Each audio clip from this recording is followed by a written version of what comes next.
My life be like, ooh, ah, yeah, ooh. Yeah, ooh. My life be like, ooh, yeah, ooh. Dzień dobry.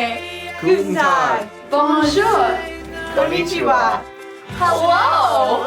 Saleh. Marhaba. Salam alaikum. Hola. Namaste. Salut. Annyeonghaseyo. Sup. Hello, I'm Anthony Saka.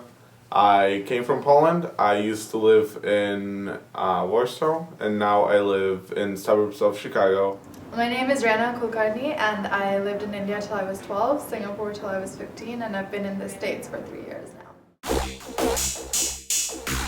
Well, they don't hug as much. Like that was very odd to me when I came here, and I don't know, we had like a 3-day weekend and I came back and I knew these people for like a month or two and they're like, hey, hug, and I was just like, whoa, I barely know you. It's something about like, what will the neighbors say?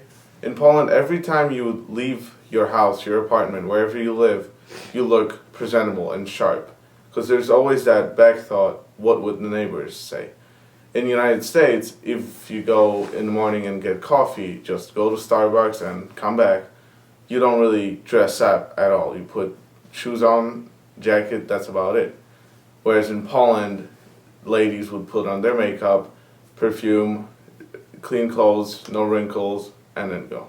I don't agree with this at all, but like further talking about the gender differences, they're like if the only female who looks at a male in the eye is a prostitute, you're like supposed to look down. But I mean that's changing. But like if you go to smaller villages, that's how it is.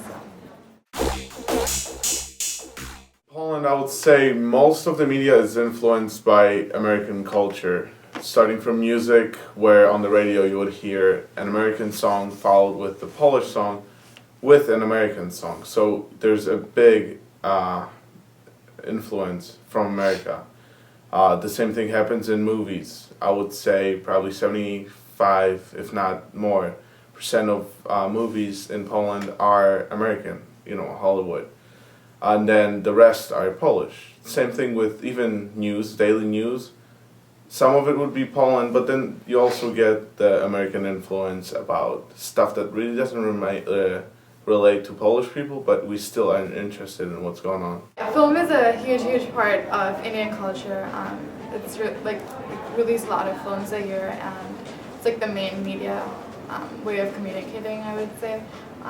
Most of it's like escapism, and because most of the people watching it are really poor and they don't want to. They want to escape for a while, so they want to watch stories about palaces and mansions and really pretty people who are rich and always happy. People in America are a lot more direct.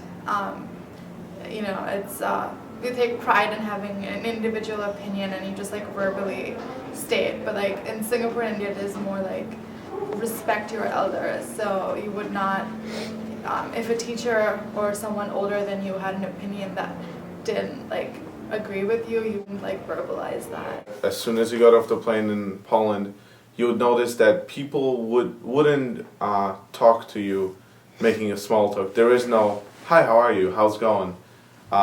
There's pretty much only hello, and that's what I need. In a store, you come in and say, hello, this is what I need.